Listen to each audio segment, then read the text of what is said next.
Legendary director Rob Reiner and his wife Michele are being remembered by those who knew them best. Their fans, friends, and family are mourning after the couple was found dead in their home in Los Angeles. Hi everyone, I'm Tram Mai with your headlines in the news now.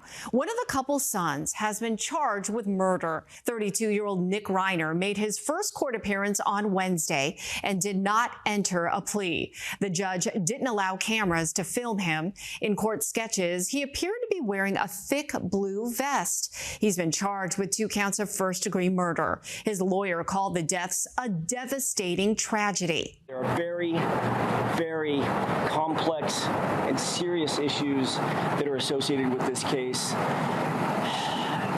These need to be thoroughly but very carefully dealt with and examined and looked at and analyzed. We ask that during this process, you allow the system to move forward in the way that it was designed to move forward, not with a rush to judgment, not with jumping to conclusions, but with restraint and with dignity and with the respect that this system and this process deserves and that the family deserves. The next court date is in early January. A judge ordered he be held without bail. The charges he faces carry a maximum sentence of life in prison without the possibility of parole or the death penalty. This case has sent shockwaves throughout Hollywood and the entire country. Jen Sullivan has more details on what we know. It's a case that's sending shockwaves throughout Hollywood and the nation. Filmmaker Rob Reiner and his wife Michele Reiner found Sunday brutally murdered inside their home in Brentwood, a suburb of Los Angeles. This case is heartbreaking and deeply personal, not only for the Reiner family and their loved ones, but for our entire city. The man police say is responsible is one of the couple's sons, 32-year-old Nick Reiner. Authorities say he used a knife to kill his parents.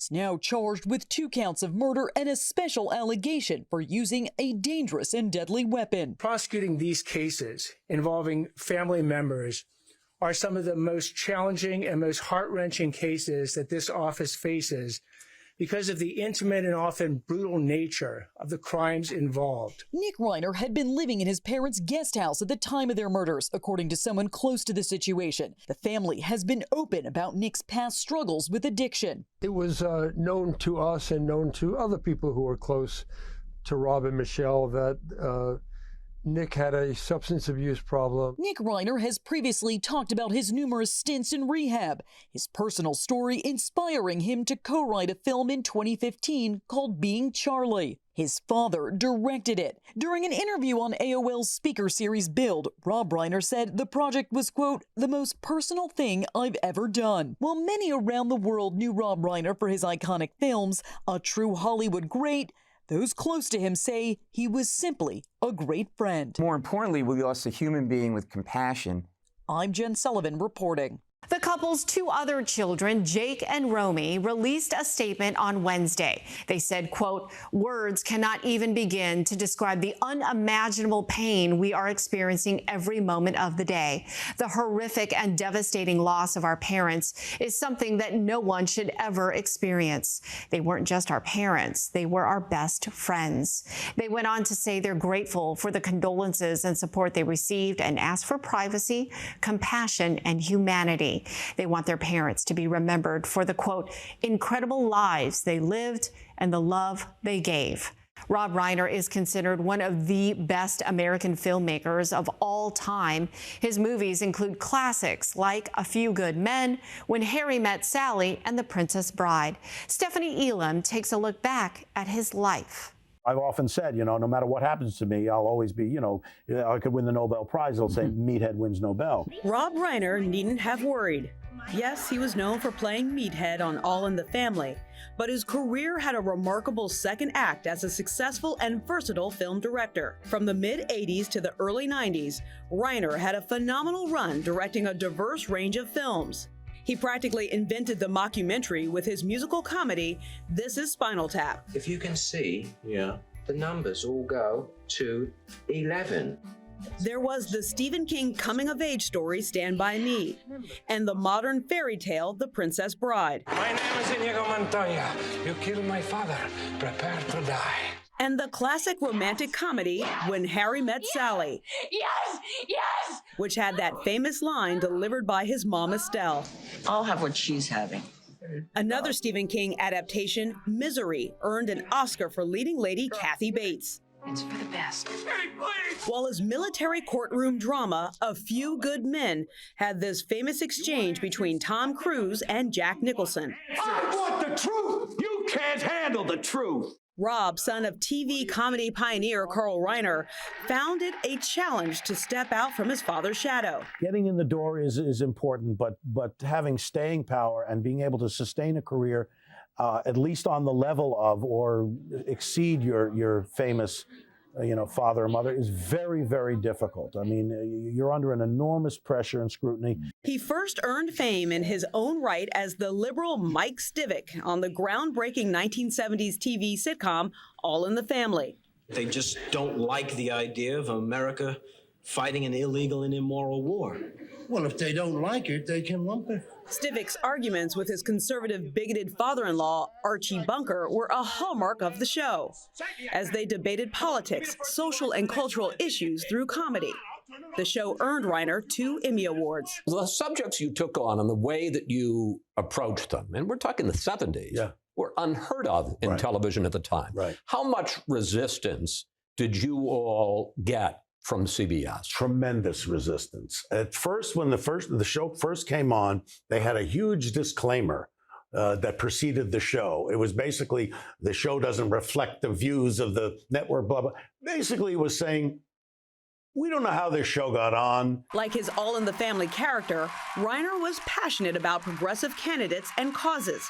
He supported Democratic presidential candidates and was an advocate for free preschool education. Reiner would occasionally step back in front of the camera for small roles in films like Sleepless in Seattle. Tiramisu. What is tiramisu? You'll find out. Rob Reiner was a character in his own right, with an enduring body of work that reflects his generation's humor and passion. Some of Rob and Michele Reiner's closest friends released a joint statement that includes Billy Crystal, Albert Brooks, Martin Short, and Larry David. It said in part, Rob Reiner not only was a great comic actor, he became a master storyteller. There is no other director who has his range. From comedy to drama to mockumentary to documentary, he was always at the top of his game. Former President Barack Obama also released a statement. It read in part, Rob's achievements in film and television gave us some of our most cherished stories on screen. But beneath all of the stories he produced was a deep belief in the goodness of people and a lifelong commitment to putting that belief into action. On Jimmy Kimmel Live, Michelle Obama said she and Barack were supposed to see Rob and Michelle the night they were killed. They're longtime friends. She also defended them after President Trump called Reiner deranged. Trump posted this on Truth Social, saying Reiner's death was, quote, reportedly due to the anger he caused others through his incurable affliction with a disease known as Trump derangement syndrome. The president doubled down when asked about it in the Oval Office. I wasn't a fan of his at all. He was a deranged person as far as Trump is concerned. I thought he was very bad for our country. Reiner had been an outspoken critic of Trump. The Reiners were also major Democratic contributors and champions of several political causes. Trump has faced backlash over his comments, including from several Republicans who called it wrong and disrespectful.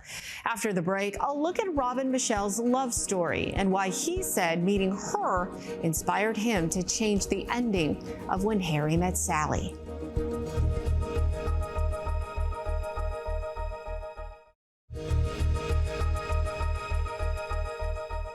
Flowers and a small memorial sit on Rob Reiner's star on the Hollywood Walk of Fame.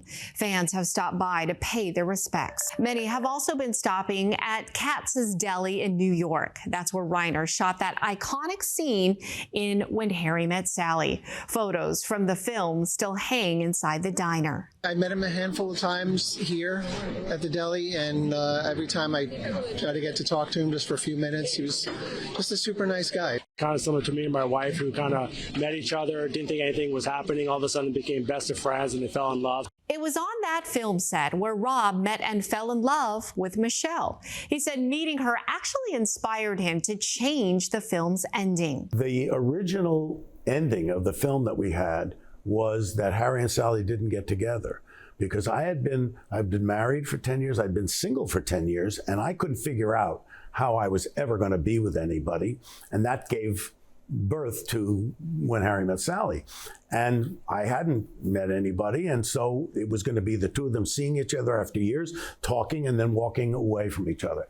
I met my wife, Michele, who I've been married to now 35 years. I met her while we were making the film, and I changed the ending.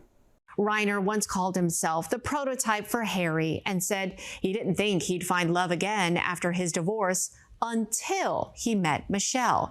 She was a photographer, producer, and actress. They had been married for 36 years. He was a passionate sports fan and each summer visited a different baseball stadium. In 2007, he stopped in St. Louis, and our station there interviewed him.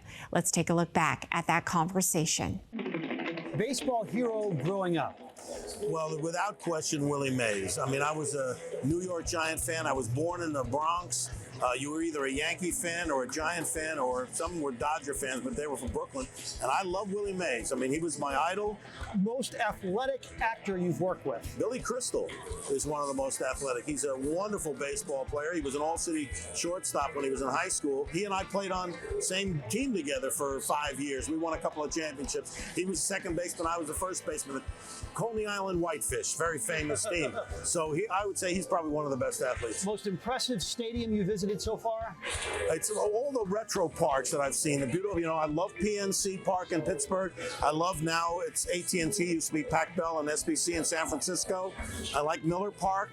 And this park, I got to say, is right in there. I mean, it's absolutely gorgeous. What stadium's a dump? I hate to tell you, but Comiskey Park in Chicago, to me, is my least favorite. Also, the Oakland Coliseum. It's not meant to be a ballpark. It's basically a football stadium they play baseball in. If you're in the stands when Barry Bonds breaks the record, what would you do? I would actually be thrilled. I mean, I know he's gotten a lot of bad raps recently, but I'm a huge Barry Bonds fan. To me, he's a great baseball player, one of the greatest players that ever lived. The man has 7 MVPs. He's going to have probably close to 800 home runs, and he's a great all-around baseball player. Where would you rather be, a World Series game or the Academy Awards? I'd rather be in a ballpark than any place else in my, aside from my family and my home with my wife and children. But at a ballpark is when I feel most comfortable. I'm most happy. The minute I walk into a ballpark and I see the green and the stands, I'm absolutely in heaven. He took that tour of baseball stadiums with his son, eventually visiting all of them. Well, that does it for us today on this look back at Rob Reiner's life and how so many people will remember him and Michele. I'm Tram Mai. Thanks for watching.